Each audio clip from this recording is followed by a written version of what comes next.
Oke, baik. 1, 2, 3. Baik, bismillahirrahmanirrahim. Assalamualaikum warahmatullahi wabarakatuh. Selamat malam, selamat beraktivitas kepada teman-teman semuanya. Alhamdulillah pada malam hari ini kita dapat melaksanakan kegiatan presentasi kelompok 4, di mana matkul genetika yang diampu oleh dosen Ibu Ayuni Adawiyah. Oke, di sini kita akan menjelaskan atau mempresentasikan sedikit banyaknya kita akan mengulas mengenai sindrom triple X, di mana dengan judul pengaruh kehamilan geriatri terhadap keberlangsungan hidup bayi. Boleh di next.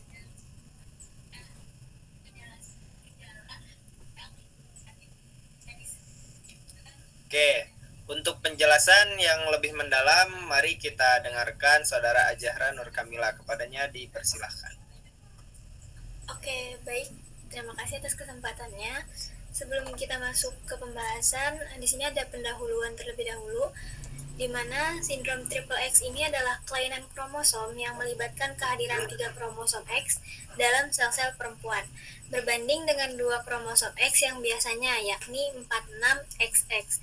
Berdasarkan hasil identifikasi bahwa ada salah satu contoh bayi yang terjangkit sindrom triple X, di mana bayi tersebut lahir dalam keadaan prematur, sehingga memiliki berat 1950 gram dari seorang ibu yang berusia 43 tahun yang sebelumnya pernah melahirkan seorang anak prematur yang meninggal.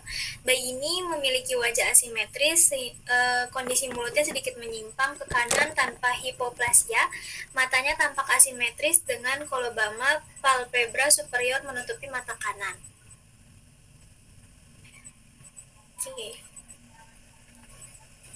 Oke, terima kasih kepada Saudara Azhar Nur Kamila. Oke, kita next selanjutnya.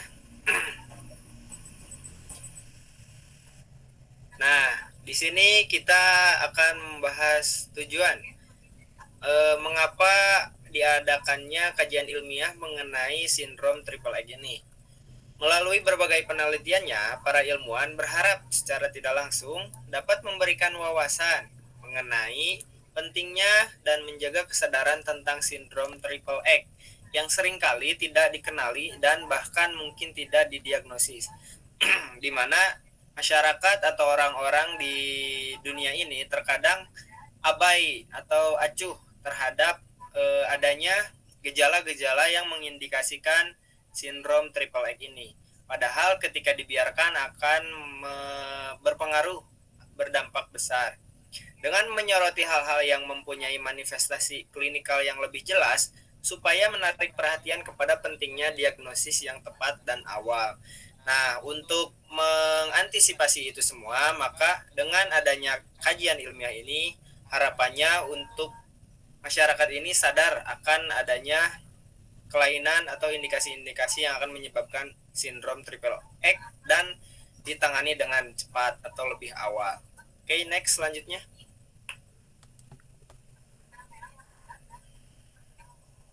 Nah, untuk gejala umum sindrom triple X ini selanjutnya akan disampaikan oleh Vina Mauliani. Padanya dipersilahkan. Oke, makasih Pan. Selanjutnya ada gejala umum. Nah, gejala umum ini ada dari segi fisik sama segi perilaku. Yang pertama ada dari segi fisik, bisa dilihat dari gambar gitu. Yang pertama tuh ada memiliki wajah asimetris. Terus mulut sedikit menyimpang ke kanan, sisi kanan tanpa hipoplasia. Terus ada kelopak matanya tampak asimetris dengan koloboma palpebra superior yang menutupi mata kanan dan tubercle di bawah lubang hidung kiri. Mungkin bisa dilihat di gambar gitu, yang gambar kanan gitu matanya, kelopak matanya gitu. Terus yang terakhir, kedua telinga terbentuk lengkap dengan adanya appendix preauricular bilateral yang jumlahnya 3 hingga 4 di setiap sisi. Oke, next.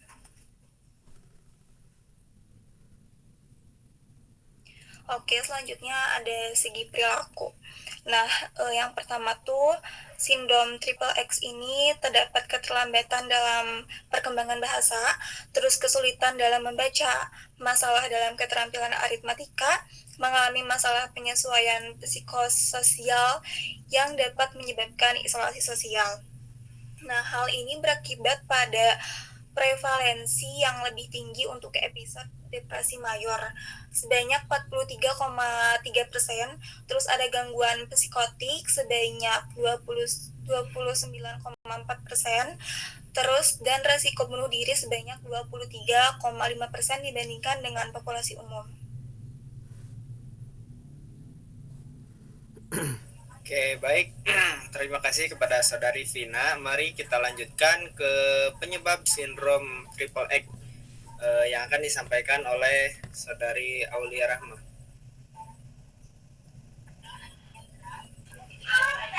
Oke, yang selanjutnya yaitu penyebab dari sindrom triple X. Nah, yang pertama itu ada faktor genetika. Penyebab sindrom triple X ini yaitu terjadi akibat adanya non-disjunction atau kesalahan pembelahan sel selama mitosis. Lalu yang kedua yaitu mayoritas berasal dari kesalahan maternal 90% dibandingkan dengan paternal 10%. Selain itu faktor resiko lainnya penyebab sindrom triple X ini dapat disebabkan karena usia ibu di atas 35 tahun yang beresiko tinggi mengalami non-disjunction.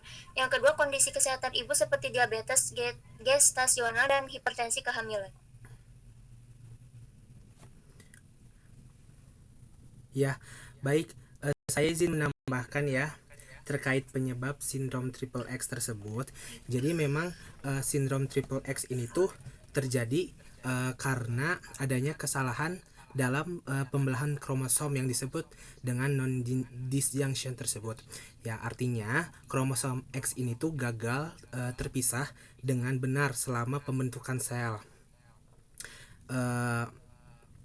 Baik itu sel telur maupun sel sperma. Nah, dalam 90% kasus kesalahan ini tuh berasal dari seorang ibu gitu atau maternal origin, khususnya selama pada tahap meiosis 1.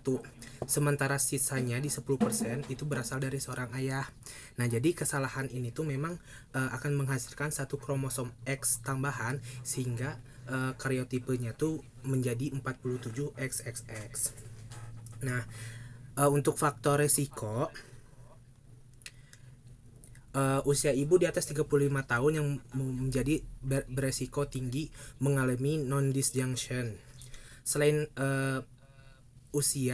untuk usia ibu yang lebih dari 35 tahun memang menjadi salah satu faktor risiko utama ya. Ini karena mungkin semakin bertambahnya usia ibu akan menjadi kemungkinan besar akan terjadinya kesalahan selama pembelahan sel telur. Nah, dalam studi kasus yang tadi sudah dijelaskan ya oleh saudari Azahra, memang di kasus tersebut tuh si ibu pasiennya tuh memang usianya tuh di 43 tahun dan itu tuh udah masuk usia lanjut ya, yang menjadi salah satu penyebab utama dari terjadinya kesalahan atau kelainan genetik. Yang kedua, kondisi kesehatan ibu seperti diabetes gestasional dan hipertensi kehamilan. Nah, memang selain dari usia, kondisi kesehatan ibu juga sangat berpengaruh gitu dalam terjadinya si penyebab sindrom tersebut. Nah, dalam kasus tadi memang si ibunya tuh dia memiliki riwayat diabetes gestasional dan juga si penyakit itu dia tidak terkontrol dan hipertensi selama hipertensi kehamilan. Nah, yang kedua, kondisi ini tuh memang dapat mempengaruhi kualitas sel telur dan di lingkungan rahimnya gitu, sehingga memang memiliki resiko kelainan genetik pada bayinya. Jadi si sindrom triple X ini tuh bukanlah salah satu kondisi yang memang dapat dicegah sepenuhnya gitu. Tetapi resiko ini tuh memang kejadiannya tuh dapat diminimalisir dengan menjaga kesehatan selama kehamilan dan juga melakukan pemeriksaan genetik gitu pada ibu memang dengan faktor risiko tinggi seperti umur di atas 35 tahun. Cukup mungkin. Oke, baik. Terima kasih kepada Saudara Andika Kurniawan. Selanjutnya, boleh next slide. Oke, selanjutnya ada dampak pada kesehatan reproduksi yang akan dijelaskan oleh Alfa Syauli. Oke, baik, terima kasih. Dampak pada kesehatan reproduksi dari sindrom triple X ini gitu. Perkembangan sistem reproduksi dari balita hingga dewasa pada kebanyakan kasus memiliki sistem reproduksi yang normal. Namun, ada beberapa kasus yang jarang terjadi. Pada laporan kasus Ravinder Goswami pada tahun 2003 menyatakan terdapat 2 pasien yang dikatakan sindrom triple X memiliki kegagalan ovarium, kehamilan yang rumit akibat kelahiran prematur, trombositopenia idiopatik, kematian neonatal, encephalocele occipital, serta malformasi kongenital. Terdapat 10 dari 25 kasus pada penderita sindrom wanita super dengan umur lebih dari 25 terbukti memiliki kesuburan yang baik dan tidak menjadi masalah. Di next.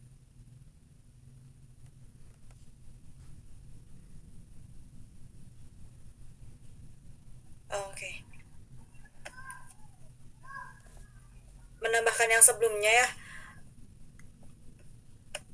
sindrom triple X ini jadi pada dasarnya gitu bukan hanya beresiko pada fisiknya tetapi juga dapat beresiko pada kesuburan dari perempuan tersebut, di mana nantinya dari perempuan yang terdiagnosa memiliki sindrom triple X akan memiliki amonero sekunder atau tidak mengalami menstruasi setelah sebelumnya memiliki siklus menstruasi yang normal serta rendahnya kadar hormon estrogen. Kondisi ini berdampak signifikan pada kesuburan sehingga beberapa individu menghadapi kesulitan untuk hamil. Mungkin dikembalikan kepada moderator. Oke, baik. Terima kasih kepada Saudari Alfa Syaulia. Boleh di next slide-nya. Nah, kesimpulannya, jadi sindrom triple X ini merupakan kelainan kromosom pada perempuan, di mana terdapat 3 kromosom X dalam setiap sel. Di mana kan seharusnya itu manusia itu memiliki kromosom X ya atau XX untuk perempuan, jadi X-nya cuma 2. Nah, tapi di dalam triple syndrome ini sesuai dengan katanya triple kan ya. Jadi memiliki 3 kromosom X. Kondisi ini disebabkan oleh kesalahan dalam pembelahan sel non-disjunction tadi yang sudah dijelaskan juga oleh Ajahra. Seringkali berkaitan dengan usia ibu yang lebih tua. Nah, ini berkaitan dengan judul yang tadi kita di awal.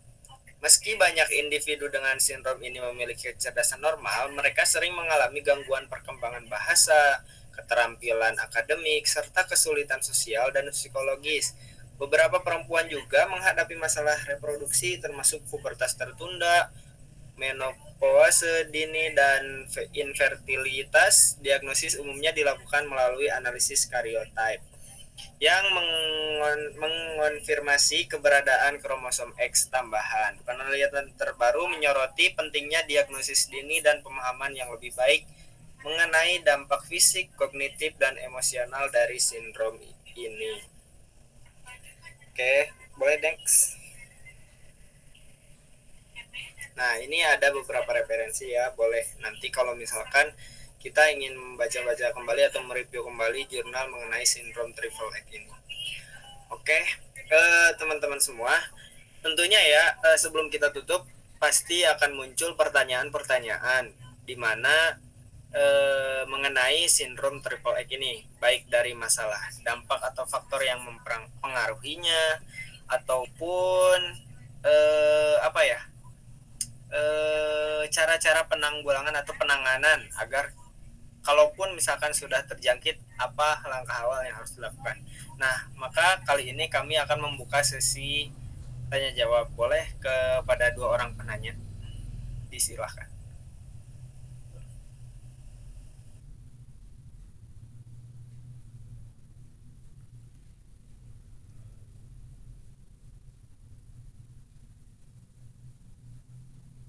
Boleh dari Vina, boleh bertanya enggak? Disilahkan.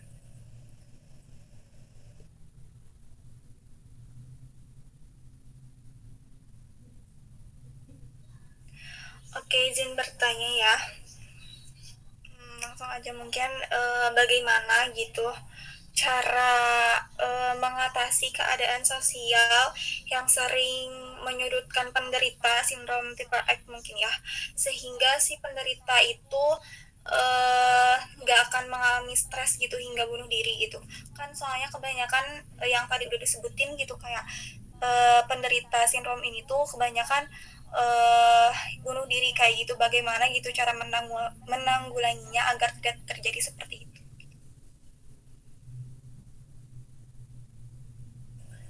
Oke, terima kasih kepada saudari Vina. Oke, untuk itu kita tampung terlebih dahulu ya. Boleh satu lagi kalau misalkan ada yang mau bertanya.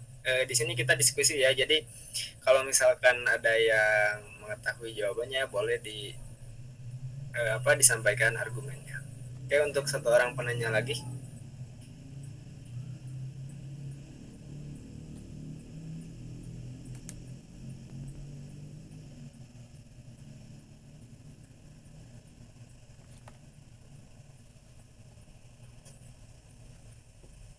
Boleh Alfasya, boleh mangga.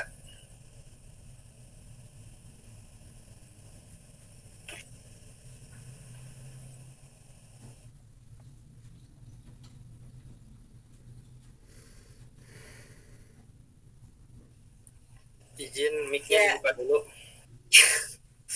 ya izin bertanya terkait beberapa hal yang tadi sudah disampaikan gitu. Kan tadi ada yang disampaikan sama Ara gitu kalau dari sindrom triple X yang kita identifikasi gitu kasusnya itu dari anak kecil yang ada di Maroko itu gitu.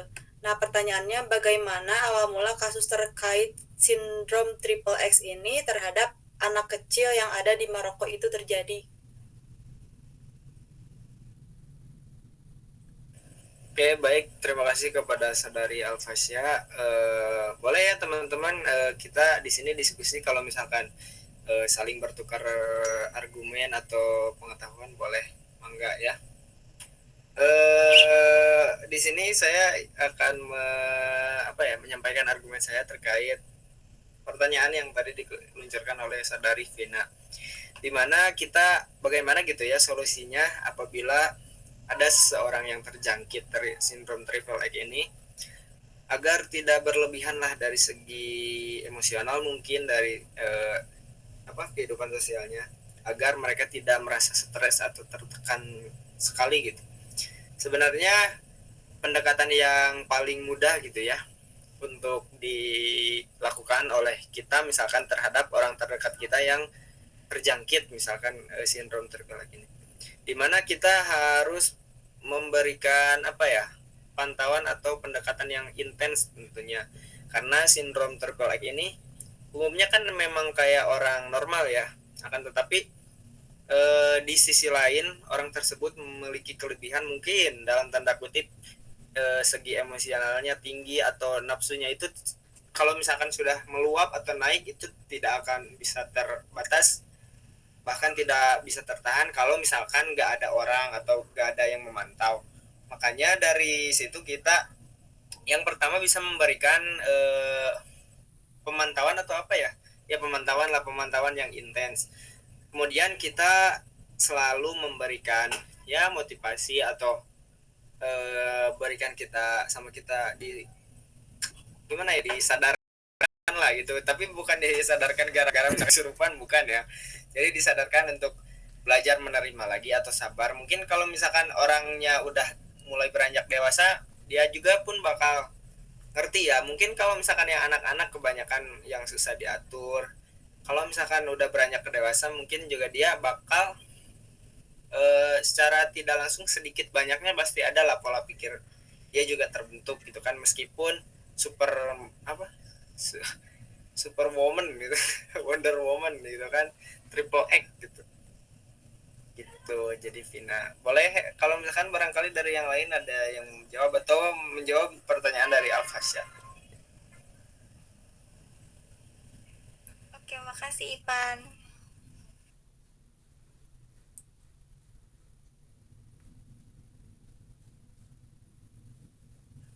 Izin menambahkan jawaban buat Vina, boleh? Boleh silahkan. Oke, kalau dari beberapa artikel gitu ya, salah satunya artikel penelitiannya Otter dan kawan-kawannya pada tahun 2022 gitu, disebutkan bahwasannya gangguan psikiatri seperti depresi mayor terdapat 43,3% dan risiko bunuh diri terdapat 23,5% cukup umum pada penderita triple X gitu. Oleh karena itu, intervensi kesehatan mental termasuk terapi perilaku kognitif sangat diperlukan dari anak ini gitu.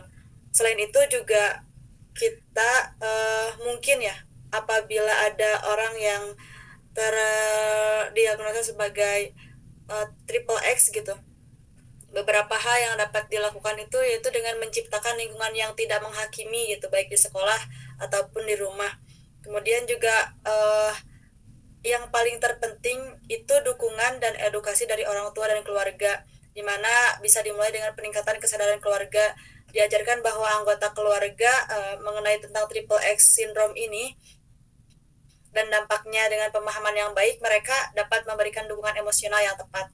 Kemudian selain itu, dari keluarga sendiri gitu atau orang tua dapat melakukan strategi komunikasi positif, memberikan dorongan untuk membangun komunikasi yang terbuka dan penuh kasih sayang, agar anak yang terdiagnosa sebagai triple X atau wanita super ini merasa nyaman berbicara tentang perasaannya gitu, agar tidak ada rasa yang ditutup-tutupi lagi.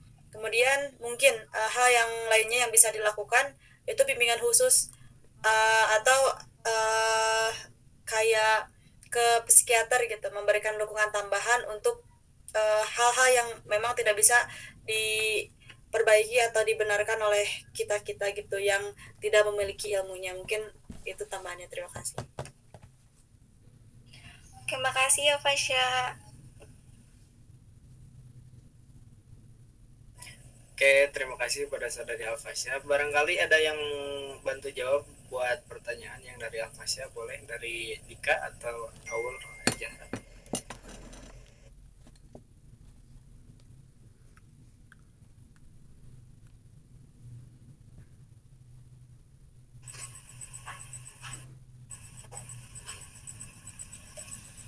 Mau bahas yang pertanyaan Alfasya?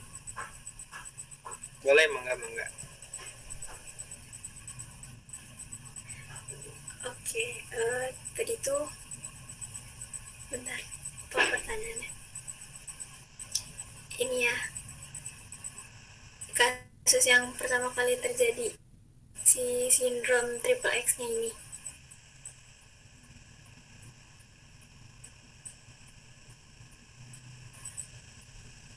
Nah, kan tadi di pendahuluan juga udah dibahas kalau si sindrom triple X ini tuh merupakan kelainan kromosom gitu ya dari si ibunya.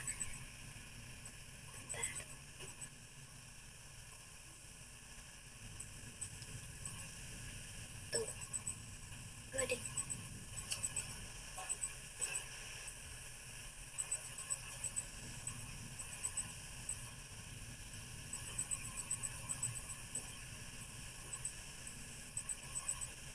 Nah, jadi tuh si sindrom triple X ini tuh karena ada kesalahan dari si sel pas pembelahan sel maternal pada ibunya, itu tuh jadinya nurunin gitu ke si janinnya, sedangkan dari si ayahnya itu ada sekitar 10% kesalahan paternal dari sang ayahnya.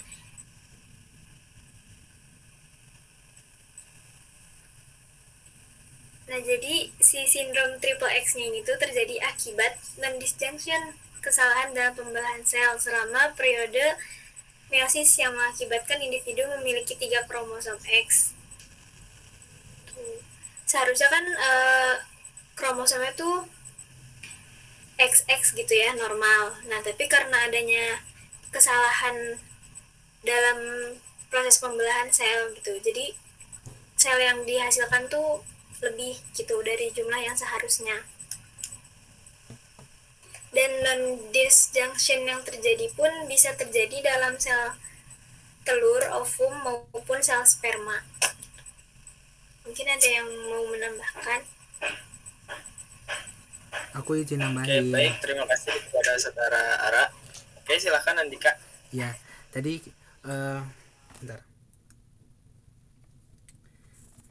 Tadi kan memang saya sendiri kan udah menjelaskan gitu ya.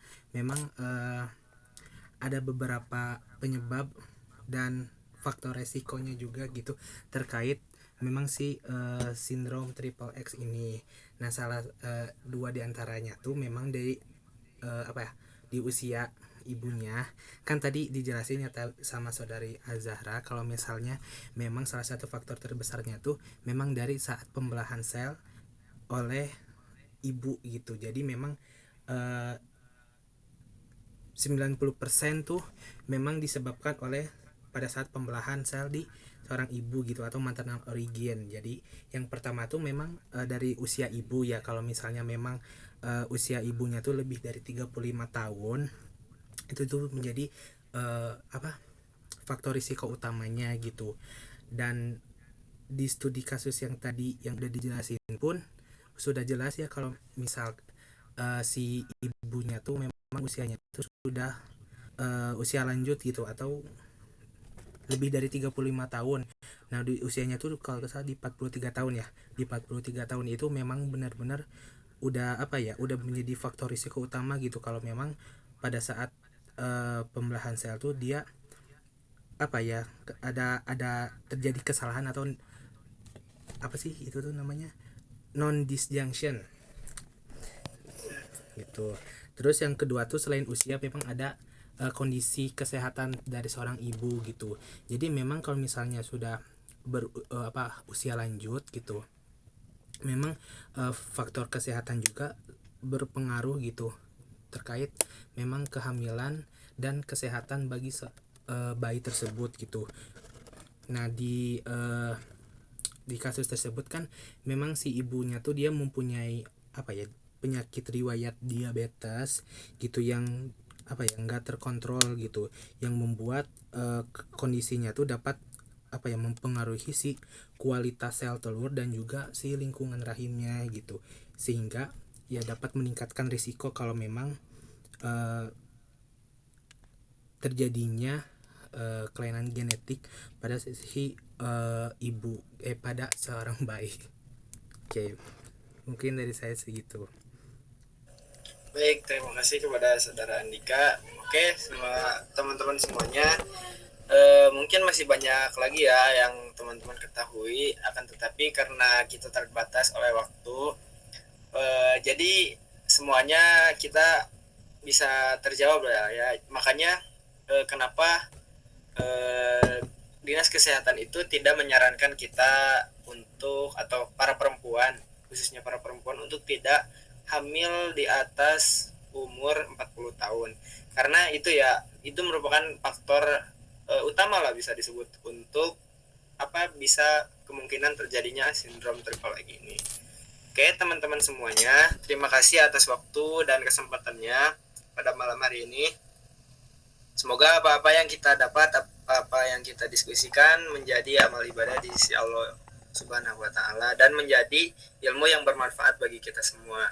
Sekian dari saya pamit undur diri. Wassalamualaikum warahmatullahi wabarakatuh. Waalaikumsalam Waalaikumsalam warahmatullahi wabarakatuh. Teman-teman, sebelumnya mohon maaf kita apa ya, itu perkenalan gitu karena tadi di PPT kan belum dimasukin ya. Ya, dari saya dulu mungkin ya. Saya Nik Kurniawan. Ya, NIM akhirnya 28. Boleh dilanjut. Saya Ipan Aidil Fitra dengan akhir NIM 61.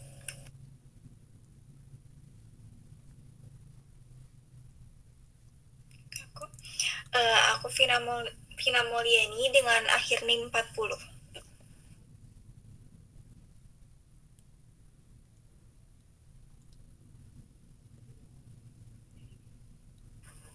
Aku Alfasya Aulia Syahda dengan akhir NIM 47.